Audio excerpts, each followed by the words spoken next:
Good morning and welcome to What's Working Wednesday here on the Step by Step Listening page. I'm Cheryl Andrews, the founder, and today's subject is all about know your process and trust the process.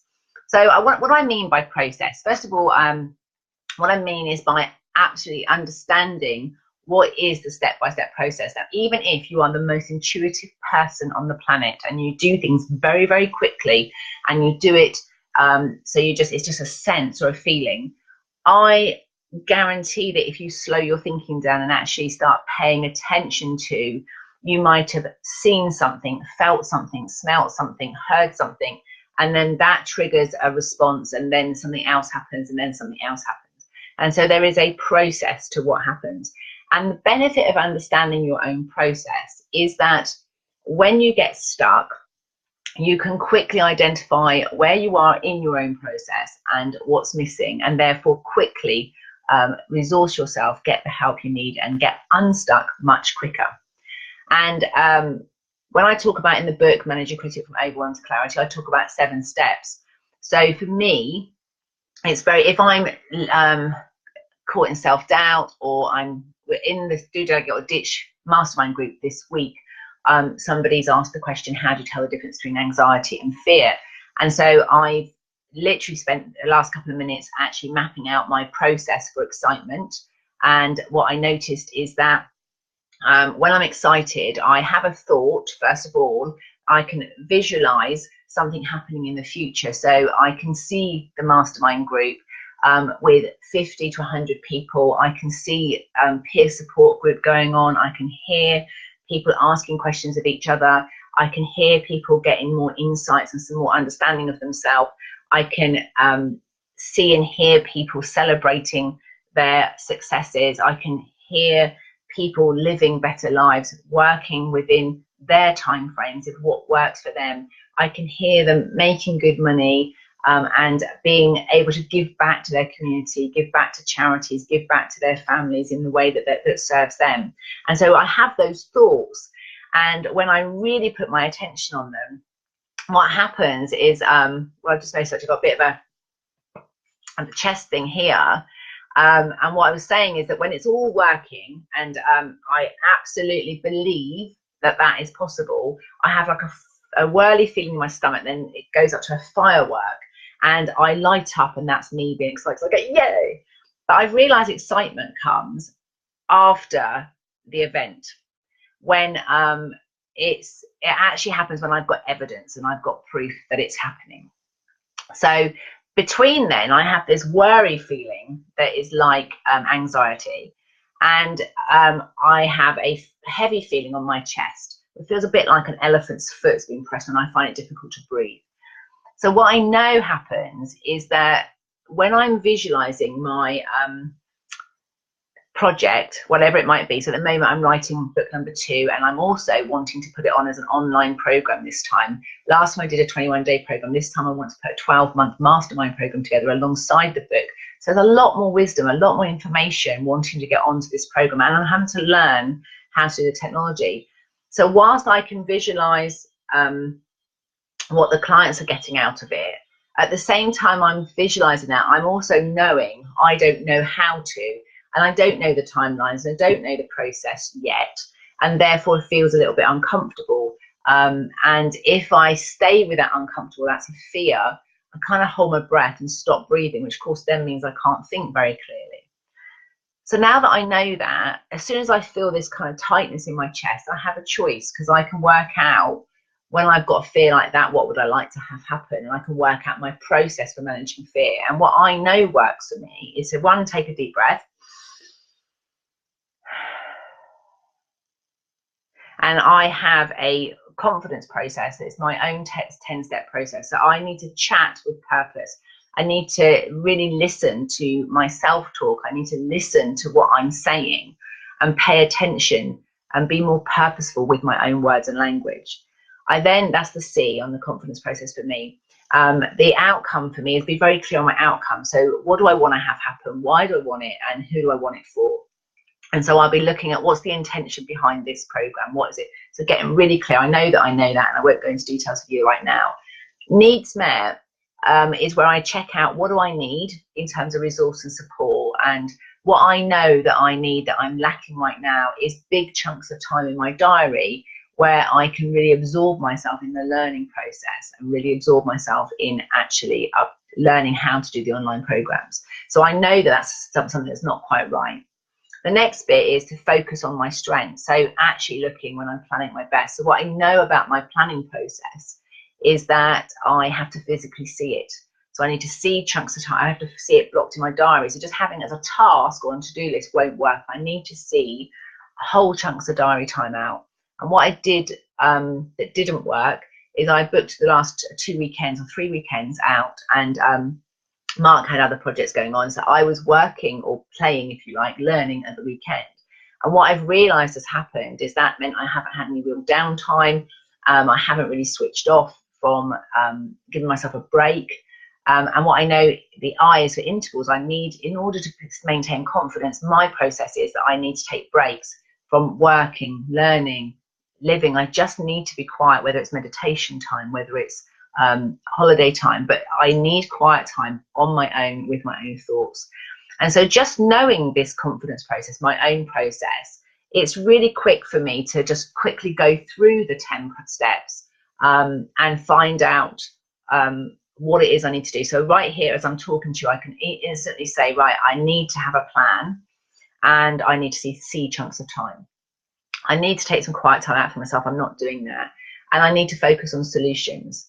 So it's the actual, these developed solutions.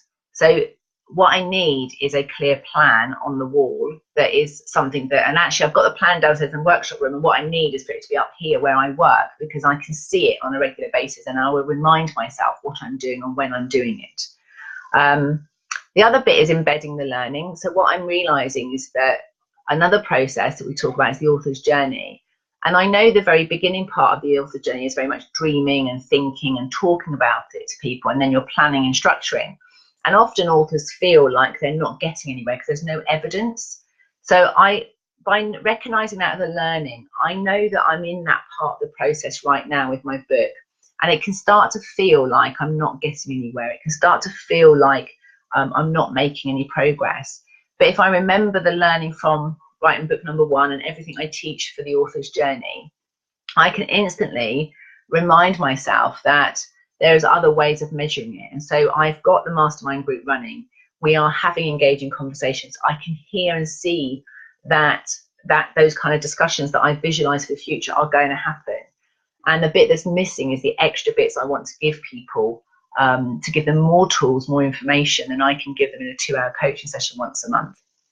So I've got some evidence that it's working. So embedding the learning, so asking what do you know now and what difference does knowing that make, are questions I might ask myself. And what I know is I'm in that bit where I'm just transitioning. I've got to go back and do some more planning. The planning wasn't clear enough. It wasn't structured enough. And the timeline I gave for it wasn't enough. I had a go at it and it took longer than I anticipated. So now I've got to go back and replan with a bigger time frames allowed in it and be more realistic with the time frames now that I know different. So the next part of my confidence process is to notice change. And so just talking to you guys today, so thank you for listening, is I'm noticing that if I stop and take a break, which is the interval bit, my chest is starting to feel a bit freer.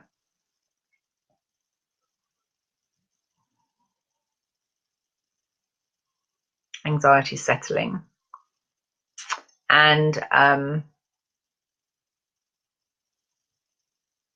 what I'm noticing is that I have quite a good parking process as well. That the reason why nothing's going to happen in the next week or so is because I'm just about to leave this afternoon to go and run the writing retreat for 5 days. And so when I'm there, I will be fully immersed and be present to the clients and all their patterns and their stuff.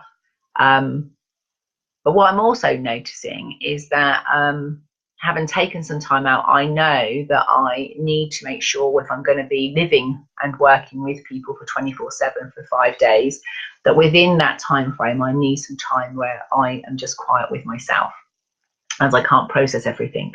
So that's another change I'm noticing, is that there's a conscious awareness of what I'm going to need in order to work at my best with them. But what I'm also consciously aware of is that Karen and I usually book 2 days after our retreats, and we usually have a download time. So we go off and we go quiet and don't spend any time with each other on Tuesday afternoon. And then Rebecca, Karen and I usually get together Tuesday evening after Spain, and we go through everything that worked and didn't work and what needed to work better while it's fresh in our mind. And then on the Wednesday, we have a planning day. And what I'm noticing is that maybe some of my anxiety right now is because this particular one, because it's UK, for some reason I haven't freed my diary up. So I come back on Tuesday, I'm going straight into Women's Business Club on the Wednesday, and I don't have any space in my diary to do that. So now that I know that, I can do something about that. I can build more regular reviews with Karen and Rebecca daily as we go through the UK retreat, rather than leaving it all to the end. And I can build something into my diary so that that works, and I can find some time, even if it's first thing in the morning every day while we're away. So I've kind of been talking you through my process. The last part of my process, the C, is create a plan. Now, ironically, what I know with some people is they think that if they're stuck, or at least I used to think this, if I lose my confidence, I think I just need a plan. I need a plan. So I create a plan. Or I'd go and ask other people for their feedback. And actually, my 10-step process, my personal process for confidence, is that step 9 is creating a plan, and step 10 is engaging with feedback with myself, giving myself feedback or other people. And so I know that if I haven't gone back and really got clear what my outcome is, what do I really want for me, my family, my health, my well-being, the business, the clients, if I haven't got an outcome that's inclusive of everything that matters to me, the plan won't work. If I don't know what my needs are and I don't know what I need, there's no point asking for feedback, because the feedback won't be relevant, it won't be clear enough, it won't be appropriate. So for me to maintain confidence through times of change, I've got my own process. And so right here, right now, what I know is that I know the outcome, and I know that it includes everybody that I care about and all my clients, and that the program and the book is absolutely the right thing to focus my attention on. But what I'm noticing is my needs are not going to be met in terms of my own health and well-being, as well as I would normally have planned for. So I need to go back and get clarity of what my needs are over the next month, and then I need to create a plan for that. And then I will need to give and receive feedback, particularly with my husband and my children over the next month, because it might mean I stop doing some things with them. It will be some feedback to my clients, or getting some feedback from my clients. And it will also be getting and giving, receiving feedback from our retreat delegates, and also with Karen and Rebecca, to manage my own state over the next 5 days. And now that I know that process, I can ask for the help that I need, and I can give myself the resources I need. So I want you to think about what's your process, because once you know your own process, whatever that might be, then you can trust it. And what I've come to realize, and what I know from the work of David Grove, is about the power of 6. So clean language is very much about asking 6 questions of the same thing, and each iteration takes you to the edge of your current thinking, and then the next question will just take you a little bit beyond, stretching your current awareness.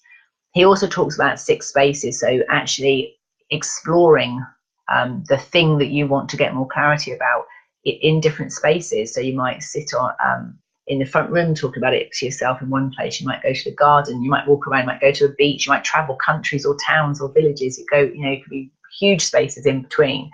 But actually giving yourself physical different perspectives to think about the same thing can help you to gain more clarity. But lastly, if you know 6 or more of your models, what it effectively does is give you like a blueprint. So with the Do, Get or Ditch process, we look at what's happening when we're working our best. We look at what's happening when we're learning our best. We're designed to learn from the minute we're born to the minute we die. Our brain is wanting information, craving. If we switch that off, then we stop feeling alive. We're designed to learn and be curious. So if we've come out of school with any hang-ups about our ability to question, our ability to write, our ability to do numbers, whatever doubt we've got, if we've shut our curiosity down, then we won't be as engaged or ignited about life. So actually getting back to what you need to learn at your best, and then think about what you like to be living at your best. And too many people are so busy working hard to earn money that they're not actually doing much living. They're just surviving rather than thriving. So having those 3 models I found that gave my clients a blueprint of, you know, a foundation, a platform in order to make decisions against, that this is how they want their life to be if it was just the way they like it to be. And then we looked at their decision-making model, how they plan, because the way we actually perceive time and space, many people find that trying to find the right planning tools, whether it's the diary or the wall chart, they find they can't get one thing that actually suits all of it. And the reality is there is nothing out there that can possibly take you through all the spaces that our brain and mind needs to perceive a particular subject. But what you can do is start to be more mindful of what works for you, know your process for planning at your best. And so I know that if I really want to plan at my best, I have to do the kinesthetic handwriting bit with post-it notes. I need to put it up on the wall so it's high for me to see it. I need different colours. I need to be able to see the flow over a year, and then down to 90 days, then down to a month, and then down to a week, and then look at my rhythm for a day in order to achieve the bigger goals. And if I don't do it like that, my brain quickly and easily forgets what we're supposed to be focusing on, and I get distracted and I don't get the task done that I want to get done, and then I start to feel agitated and deflated. So you knowing your process, what I've seen happen, the magic happens when I see my clients working on Do, Let Go, Ditch, and when I revisit it myself, I'm just revisiting some of the models today with my clients. I can see whether I've gone out of kilter, whether I'm putting more attention in one area than the other. And at the moment, I don't have enough. Living is all about, in between working, is there for my family, but I haven't got much time for myself on my own. And my body and my mind are crying out for just to be really quiet. So I'm going to have to carve that time out in order to get the balance, the equilibrium back in my whole system. So when you know your 6 models, then you'll also notice when it's out of kilter quite quickly, and you can update the system, because life happens, change happens, and so we have to keep that system updated. But when you know your process, you can ask for help. What I'd love to know from you is, what do you know now as a result of this video, if anything? What difference does knowing that make, if anything? And when I say know your process, what does that mean to you? Just want to make sure whether I'm not talking in jargon, and whether that it makes sense to you as it does me. Hopefully I've talked to you about a number of different processes that I'm using. Obviously, I've got the clarity process to help me get clarity of what I'm thinking and feeling. I've got a process that I follow for confidence that keeps me on track and makes sure that if I'm starting to wobble, I know my 10 principles. I know that if one of those things are missing, then generally I don't have to fix all 10. I've only got, usually in this case today, I've got 3 that I need to look at: is feedback, creating a plan, and my needs met. The rest are pretty much, I've spent a lot of time developing those for this particular project. So I'll be able to sort that out quite quickly now, and it won't take me long. Hope that's been useful to you.